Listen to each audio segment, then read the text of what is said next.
अपने तंजीमे असातिज़ा वालों ते Punjab professor and lecture association वालों हुकूमत पंजाब ते सरकार पंजाब अगे मंग करना बिनती करना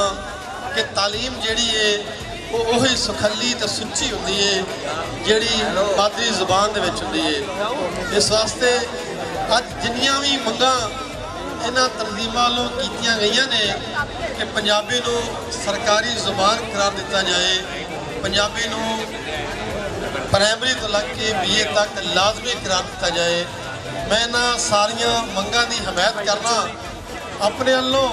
और अपनी तंजीम वालों इन्हां सारे लोगों को यकीन दिलाना कि तुसीं जिहड़ी भी कोशिश करोगे असीं तुहाडा साथ देंगे। ते आखिर ते खूबसूरत जमाइया पेश करना किसी शायर ने आख्या सी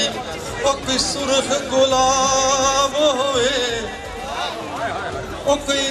सुरख गुलाब होवे, ओ जे रब्बा तेरे कोल जाइए इंशाअल्लाह उत्थे भी पंजाब